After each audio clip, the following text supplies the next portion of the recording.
ಗ್ಯಾರಂಟಿಗಳಿಂದ ಸರ್ಕಾರಕ್ಕೆ ಲಾಭ ಇಲ್ವಂತೆ. ಯಾರು ಹೇಳಿದ್ದು ಮಾಡಲಿಕ್ಕೆ? ಗ್ಯಾರಂಟಿಗಳಿಂದ ಅಭಿವೃದ್ಧಿಗೆ ಅನುದಾನ ಇಲ್ಲ. ನಿಜ, ನಿಮ್ಗೆ ಗೊತ್ತಿರಲಿಲ್ವಾ? ಏನು ಸಗಣಿ ತಿಂತಾ ಇದ್ರಾ? ಗೊತ್ತಿರಲಿಲ್ವ ನಿಮಗೆ? ಶ್ರೀಮಂತ ಫಲಾನುಭವಿಗಳು ನಮ್ಮ ಜೊತೆ ನಿಲ್ತಾ ಇಲ್ಲ. ಯಾಕೆ ನಿಲ್ಲಬೇಕು? ಅವ್ರಿಗಾಗಿ ಏನು ಮಾಡಿದ್ದೀರಿ? ಉಳ್ಳವರನ್ನು ಯೋಜನೆಯಿಂದ ಕೈ ಬಿಡಬೇಕು. ಓಕೆ, ಈಗ ಯಾಕೆ ನೆನಪಾಯಿತು? ಮೊದಲು ಯಾಕೆ ನೆನಪಾಗಲಿಲ್ಲ? ಉಳ್ಳವರಿಗೆ ಕೈ ಕೊಟ್ಟರೆ 20,000 ಕೋಟಿ ಉಳಿಕೆ. ಅಲ್ಲಿಗೆ ಬನ್ನಿ ಪಾಯಿಂಟು. ಚುನಾವಣೆ ಪ್ರಚಾರದಲ್ಲಿ ಅಬ್ಬರಿಸಿದ್ರು ಸಿದ್ದರಾಮಯ್ಯ. ನನಗೂ ಫ್ರೀ, ನಿನಗೂ ಫ್ರೀ, ಮಹಾದೇವಪ್ಪ ನಿನಗೂ ಫ್ರೀ, ಕಾಕಾ ಪಾಟೀಲ್ ನಿನಗೂ ಫ್ರೀ, ದಯಾನಂದ್ ನಿನಗೂ ಫ್ರೀ.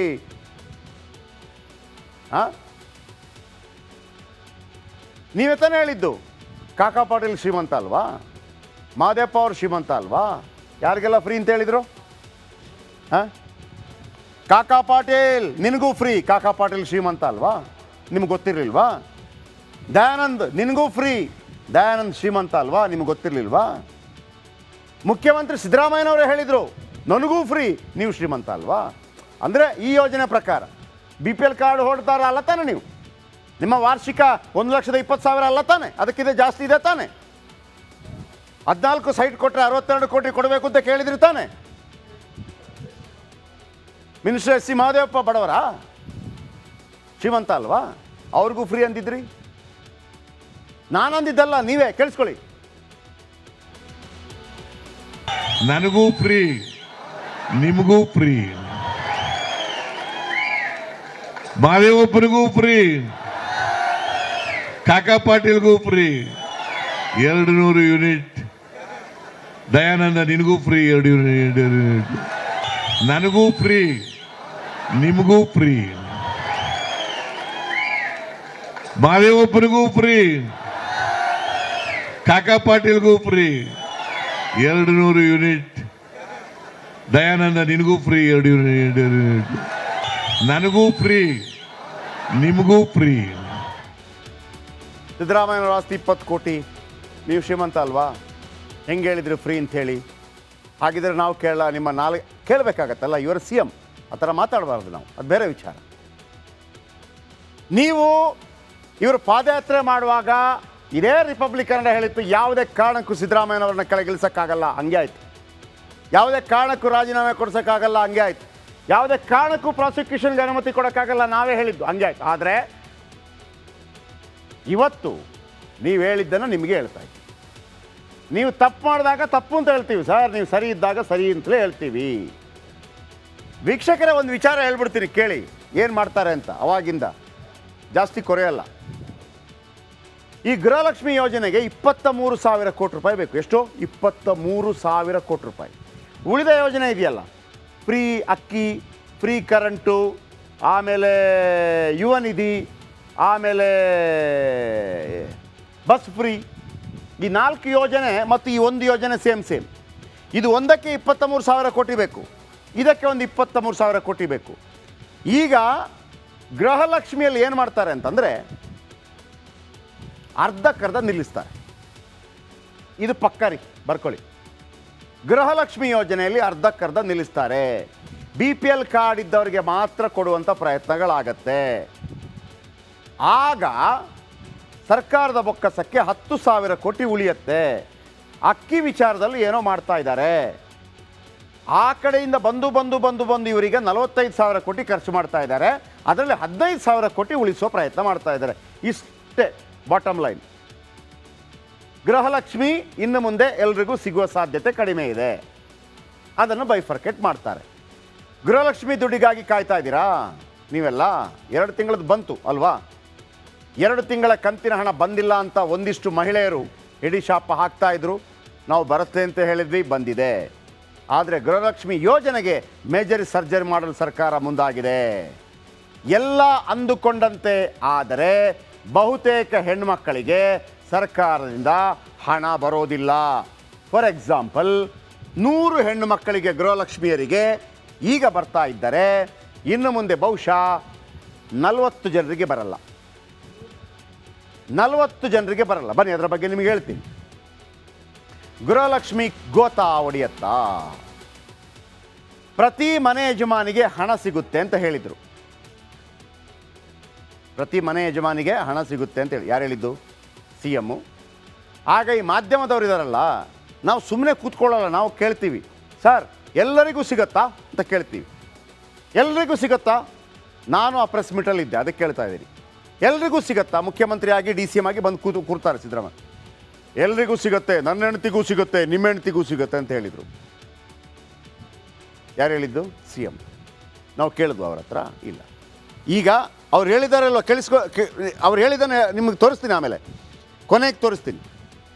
ನೋಡಿ, B P L A P L ಭೇದ ಭಾವ ಇರೋದಿಲ್ಲ. ಬಿ ಪಿ ಎಲ್ ಅಂದರೆ ಬಿಲೋ ಪಾವರ್ಟಿ ಲೆವೆಲ್, ಬಡತನ ರೇಖೆಗಿಂತ ಕೆಳಗೆ.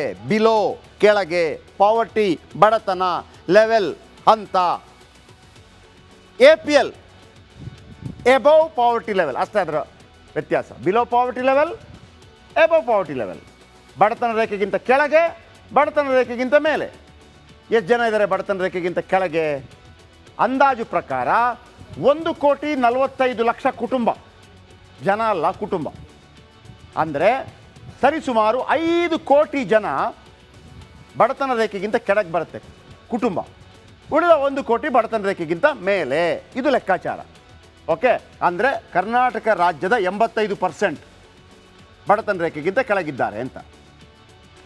ಈ ಯೋಜನೆಗೆ ಆದಾಯದ ಮಿತಿ ಇಲ್ಲ ಅಂತ ಹೇಳಿದರು. ನಿಮಗೆ ಎಷ್ಟು ದುಡ್ಡಿದ್ರೂ ನಡೆಯುತ್ತೆ, ನೀವು ಎಷ್ಟು ಶ್ರೀಮಂತರಾದರೂ ನಡೆಯುತ್ತೆ. ಆದರೆ ಐ ಟಿ ಕಟ್ಟಿರಬಾರ್ದು, ಮತ್ತೊಂದು ಮಣ್ಣು ಮಸಿ, ಒಂದು ಸಣ್ಣ 2-3 ಸರ್ಕಾರಿ ನೌಕರ ಆಗಿರ್ಬೋದು, ಡ್ಯಾಶ್ ಡ್ಯಾಶ್ ಡ್ಯಾಶ್ ಹಿಂಗೆಲ್ಲ. ಸರ್ಕಾರಿ ನೌಕರಿಗೂ ಹಣ ಬರುತ್ತೆ ಅಂತ ಹೇಳಿದರು. ಸರ್ಕಾರಿ ನೌಕರಿಗೂ ಬರುತ್ತೆ. ಶ್ರೀಮಂತ ಬಡವ ಬಲ್ಲಿದ ಅಂತ ಯಾರೂ ಇಲ್ಲ, ಎಲ್ಲ ಹೆಣ್ಮಕ್ಳಿಗೂ. ನನ್ನ ಹೆಂಡ್ತಿಗೂ ಫ್ರೀ, ನಿಮ್ಮ ಹೆಂಡ್ತಿಗೂ ಫ್ರೀ. ಸಿದ್ದರಾಮಯ್ಯ ಹೇಳಿದ್ದನ್ನು ಕೇಳಿಸ್ತೀನಿ, ತಡೀರಿ. ಓಕೆ,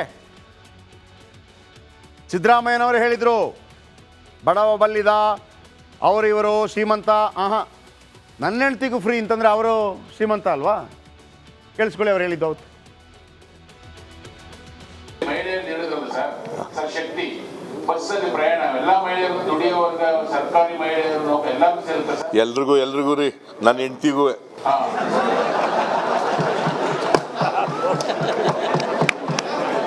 ಚೀಫ್ ಸೆಕ್ರೆಟರಿಗೂ, ಎಲ್ರಿಗೂ ರೀ, ನನ್ನ ಹೆಂಡ್ತಿಗೂ.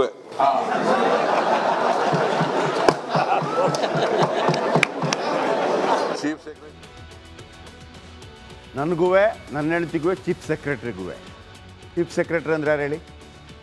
ಸರ್ಕಾರದ ಒಬ್ಬ ಅಧಿಪತಿ ಇರ್ತಾರೆ, ಚೀಫ್ ಸೆಕ್ರೆಟರಿ. ಮುಖ್ಯಮಂತ್ರಿ ಏನೇ ನಿರ್ಧಾರ ಕೈಗೊಂಡ್ರು ಕೂಡ ಚೀಫ್ ಸೆಕ್ರೆಟರಿ. ಸರ್ಕಾರದ ವತಿಯಿಂದ ಅವರು ಮುಖ್ಯಮಂತ್ರಿ ಇದ್ದಾಗ ಚೀಫ್ ಸೆಕ್ರೆಟರಿ. ಇನ್ನು ಇದು ಓಕೆ, ವಿಧವಾ ವೇತನ ಆಲ್ರೆಡಿ ಮೊದಲೆಲ್ಲ ಹೆಂಗಿತ್ತು ಅಂದರೆ ಒಂದು ಸ್ಕೀಮ್ ಬಂದಾಗ ಇನ್ನೊಂದು ಸ್ಕೀಮ್ ಇರೋದಿಲ್ಲ. ವಿಧವಾ ವೇತನ ಆಲ್ರೆಡಿ ಬರ್ತಾಯಿತ್ತು, ಅವ್ರಿಗೆ ಬರುತ್ತೆ 2,000. ವೃದ್ಧಾಪ್ಯ ವೇತನ ಬರ್ತಾಯಿತ್ತು, ಅವ್ರಿಗೂ ಮತ್ತೆ 2,000 ಬರುತ್ತೆ. ಅಂಗವಿಕಲ ಪಿಂಚಣಿ ಇದ್ದರೆ ಅವ್ರಿಗೂ 2,000 ಬರುತ್ತೆ. ಪಿ ಎಫ್ ಇದ್ದವರಿಗೂ ಹಣ ಬರುತ್ತೆ ಅಂತ ಹೇಳಿದರು, ಪ್ರಾವಿಡೆಂಟ್ ಫಂಡ್. ಆದರೆ ಈಗ ಸ್ವಲ್ಪ ದಿನಗಳ ಬಳಿಕ ಉಲ್ಟಾ ಹೊಡೆದಿತ್ತು ಸಿದ್ದು ಸರ್ಕಾರ, ಉಲ್ಟಾ ಹೊಡಿತಾ ಇದೆ. ಈಗೇನು ಹೇಳ್ತಾರೆ? ಪತಿ ಟ್ಯಾಕ್ಸ್ ಕಟ್ಟುತ್ತಿದ್ರೆ ಸೌಲಭ್ಯ ಸಿಗಲ್ಲ, ಯಜಮಾನಿ ಐ ಟಿ ರಿಟರ್ನ್ ಸಲ್ಲಿಸ್ತಾ ಇದ್ರು, ಹಣ ಬರಲ್ಲ. ಅಂದೇ ಗೃಹಲಕ್ಷ್ಮಿಗೆ ಸಾಲು ಸಾಲು ಪರಿಷ್ಕರಣೆ ಮಾಡಿದ್ರು.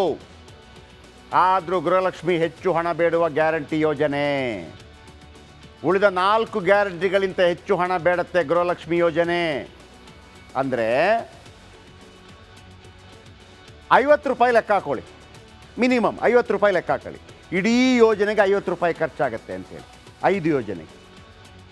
ಈ ಒಂದೇ ಯೋಜನೆಗೆ 26,250 ರೂಪಾಯಿ ಖರ್ಚಾಗತ್ತೆ. ಅಂದರೆ 50 ರೂಪಾಯಿಯಲ್ಲಿ 27 ರೂಪಾಯಿ ಖರ್ಚಾಗತ್ತೆ. ಉಳಿದಿರೋದೆಷ್ಟು? 4 ಯೋಜನೆಗೆ 23. ಹಾಗಿದ್ರೆ ಈ ದೊಡ್ಡ ಯೋಜನೆ 26 ರೂಪಾಯಿ, 26,000. ಇದರ ಅರ್ಧ ಕಟ್ ಮಾಡಿದ್ರೆ ಎಷ್ಟಾಗುತ್ತೆ? 13 ರೂಪಾಯಿ ಉಳಿಯುತ್ತೆ. 13 ರೂಪಾಯಿ ಉಳಿದಾಗ ಉಳಿದ ಯೋಜನೆ ಎಷ್ಟಿರೋದು? 23,000 ಕೋಟಿ. ಕೇವಲ 10,000 ಕೋಟಿ ಆ ಕಡೆ ಸಾಕು, ಯಾಕಂದರೆ 13,000 ಕೋಟಿ ಇಲ್ಲಿ ಉಳಿಯುತ್ತೆ. ಅಂದರೆ ಒಟ್ಟು 50,000ರಿಂದ 60,000 ಕೋಟಿ ಇದೆಯಲ್ಲ, ನನ್ನ ಪ್ರಕಾರ ಈಗ 50,000 ಕೋಟಿ ಇದೆ. ಅದಕ್ಕೆ 10,000 13,000 ಕೋಟಿಯನ್ನು ಉಳಿಸ್ತಾರೆ. 26,250 ಕೋಟಿ ಈ ಯೋಜನೆ ಒಂದಕ್ಕೆ. ಉಳಿದ 4 ಯೋಜನೆಗೆ ಯೋಜನೆ ದುಡ್ಡು ಒಂದಕ್ಕೆ ಹೋಗ್ತಾ ಇದೆ. ಇದಕ್ಕೆ ಅರ್ಧಕ್ಕರ್ಧ ಕಟ್ ಮಾಡ್ತಾರೆ. ಇದೀಗ ಗೃಹಲಕ್ಷ್ಮಿಗೆ ಫಿಲ್ಟರ್ ಮಾಡಲು ತಯಾರಿ ಮಾಡ್ತಾ ಇದ್ದಾರೆ. 26,200 ಕೋಟಿ ಬದಲು 10,000 ಕೋಟಿಗೆ ಇಳಿಸಬೇಕು ಅಂತ ಪ್ಲ್ಯಾನ್ ಅಂತೆ. ಅರ್ಥ ಆಯ್ತಾ? ಅಂದರೆ 100 ಜನರಿಗೆ ಸಿಗ್ತಾ ಇದ್ದರೆ ಬಹುಶಃ 60 ಜನರಿಗೂ ಅಲ್ಲ, ಇನ್ನು ಮುಂದೆ 50 ಜನರಿಗೆ ಮಾತ್ರ ಸಿಗತ್ತೆ ಗೃಹಲಕ್ಷ್ಮಿ. ಇದು ಒಂದೇ ಸ್ಕೆಚ್ ಹಾಕಿರೋದು. ಇನ್ನೊಂದು ಅಕ್ಕಿ ವಿಚಾರ ಹೇಳ್ತೀನಿ. ಪ್ರತಿ ತಿಂಗಳು ಮಹಿಳೆಯರ ಪಾಲಿಗೆ 2,000 ಬರೋದು ಕಷ್ಟವಾಗ್ತಾ ಇದೆ ಕೊಡೋದಕ್ಕೆ. BPL ಕಾರ್ಡ್ದಾರರಿಗೆ ಮಾತ್ರ ಸಿಗುತ್ತಾ ಗೃಹಲಕ್ಷ್ಮಿ ಯೋಜನೆ ಆಗಿದ್ರೆ? ಈಗ BPL ಅಲ್ಲಿ ಕಳ್ಳತನ ಇದೆ. ಈಗ ಅಕ್ಕಿ ತಗೊಳ್ಳೋಕ್ಕೆ ಸ್ವಲ್ಪ ಹಿಂಜರಿಕೆ ಇರ್ಬೋದು ಶ್ರೀಮಂತರಿಗೆ, ಗೌರ್ಮೆಂಟ್ ಬಸ್ಸಲ್ಲಿ ನೇತಾಡ್ತಾ ಹೋಗೋದಕ್ಕೆ ಹಿಂಜರಿಕೆ ಇರ್ಬೋದು. BPL ಅಲ್ಲಿ ಹಿಂಜರಿಕೆ ಇದು, ಗೃಹಲಕ್ಷ್ಮಿ ಪಡೆಯೋಕ್ಕೆ ಯಾವುದೇ ಹಿಂಜರಿಕೆ ಯಾರಿಗೂ ಇಲ್ಲ. ನೋಡಿ ಸರ್, ಪುಕ್ಷಟೆ ದುಡ್ಡು ಬಂದಾಗ ಯಾರು ಬೇಡ ಅಂತಾರೆ? ಒಂದು ಗಾದೆ ಇದೆ ಹುಬ್ಳಿ ಭಾಗದಲ್ಲಿ, ಪುಕ್ಷಟೆ ಸಿಕ್ಕಿದ್ರೆ ಪಿನೈಲು ಕುಡಿತಾರೆ ಅಂತ. ನಿನಗೆ 2,000 ಹಾಕ್ತೀನಪ್ಪ ಅಂದರೆ ಯಾರು ಬೇಡ ಅಂತಾರೆ? ಯಾವುದೇ ಶ್ರೀಮಂತರು ಬೇಡ ಅನ್ನಲ್ಲ. ಕರೆಂಟ್ ಫ್ರೀ ಕೊಡ್ತೀನಪ್ಪ ಅಂದರೆ ಯಾರು ಬೇಡ ಅನ್ನಲ್ಲ. ಯಾಕಂದರೆ ಯಾರು ನೀವೇ ಕ್ಯೂ ನಿಲ್ಲಬೇಕಾಗಿಲ್ಲ. ಮರ್ಯಾದೆ ಹೋಗೋದು ಯಾವಾಗ? ಅಕ್ಕಿಗೆ ಕ್ಯೂ ನಿಂತಾಗ, ಬಸ್ಗೆ ಕ್ಯೂ ನಿಂತಾಗ ಅಲ್ವಾ? ನಿಜ. ಈ ಫ್ರೀ ಕರೆಂಟ್ ಇದೆಯಲ್ಲ, ಕೆಲವು ದೊಡ್ಡ ದೊಡ್ಡ ಅಪಾರ್ಟ್ಮೆಂಟ್ಗಳಲ್ಲಿ ಕೆಲವು ಶ್ರೀಮಂತರಲ್ಲಿ ಅದು ಕೂಡ ಅವರು ಬಯಸೇ ಇರಲಿಲ್ಲ. ನಮಗೆಲ್ಲ ಕೊಡ್ತಾ ಇದ್ದಾರೆ, ಸಿಗ್ತಾ ಇದೆ, ಮಾಡ್ತಾ ಇದ್ದೀವಿ. ಯಾರ್ದೋ ದುಡ್ಡು ಎಲ್ಲ ಮನೆ ಜಾತ್ರೆ ಅಂತ ಆಗಿದೆ. ಇದು ಅನೇಕ ಶ್ರೀಮಂತ ಹೆಣ್ಮಕ್ಳಿಗೆ ಗೊತ್ತಿದೆ, ಅಥವಾ ಶ್ರೀಮಂತ ಮನೆಗಳಿಗೆ ಗೊತ್ತಿದೆ. ಶ್ರೀಮಂತ ಮನೆ ಅದು, ಕರೆಂಟ್ ಫ್ರೀ ಸಿಗ್ತಾ ಇದೆ ಅವರಿಗೆ. ಶ್ರೀಮಂತ ಮನೆ ಅದು, ಗೃಹಲಕ್ಷ್ಮಿ ಫ್ರೀ ಸಿಗ್ತಾ ಇದೆ, ನೀವೇ ಮಾಡಿದ್ದು. ಅಂದರೆ ನೀವು ಇದನ್ನು ಅನುಷ್ಠಾನಗೊಳಿಸುವಾಗ ಇದರ ಬಗ್ಗೆ ಆಲೋಚನೆ ಮಾಡಲಿಲ್ಲ. ನಿಮ್ಮ ತಲೆಯಲ್ಲಿ ಕೂಡ ಸೆಗಣಿನೇ ಇತ್ತು ಅಂತ ಹೇಳ್ಬೋದು. ಆದರೆ ಈಗ ನೀವು ಜನರನ್ನು ಎದುರಿಸೋದಿದೆಯಲ್ಲ, ಬಾಲಕೃಷ್ಣ ಹೇಳ್ದಂಗೆ, ಗ್ಯಾರಂಟಿ ಬೇಕೋ ಬೇಡ? ನಾವು ಕೇಳ್ತೀವಿ, ಕೊಳೆತ ಮೊಟ್ಟೆ ಬೇಕಾ ಬೇಡ? ಡಿಮ್ ಯಾಕೆ ಮಾಡಬಾರ್ದು? ಏನು ಜನರನ್ನು ನಿಮಗೆ ಇಷ್ಟ ಬಂದಂಗೆ ಆಡಿಸೋ ಗೊಂಬೆಗಳು ಅಂತ ತಿಳ್ಕೊಂಡ್ಬಿಟ್ಟಿದ್ದೀರ? ಹಂಗಾಗಲ್ಲ, ಹಂಗಾಗಕ್ಕೆ ಬಿಡಬಾರ್ದು. ಈಗ BPL ಕಾರ್ಡ್ದಾರರಿಗೆ ಮಾತ್ರ ಅಂದರೆ 100 ಕೋಟಿ ರೂಪಾಯಿ ಉಳಿಕೆ ಆಗತ್ತೆ. BPL ಅಂತಂದರೆ 100 ಕೋಟಿ ಉಳಿಕೆ, 10,000 ಕೋಟಿ, 16,000 ಕೋಟಿ ಉಳಿಸ್ತಾರೆ. ಈಗ ಆ ಮೂಲಕ ಒಂದು ಗೊತ್ತಾಯಿತು, ಸಿದ್ದರಾಮಯ್ಯನವರು ಕೂಡ ದುಡ್ಡನ್ನು ತರೋದಕ್ಕೆ ಎಡವಿದ್ದಾರೆ. ಗೊತ್ತಾಗ್ತಿಲ್ಲ ಅವರಿಗೆ. 14 ಬಾರಿ ಬಜೆಟ್ ಮಂಡಿಸಿರ್ಬೋದು, ಅವರ ಬಗ್ಗೆ ಅಪಾರವಾದಂಥ ಗೌರವ ಎಲ್ರಿಗೂ ಇದೆ.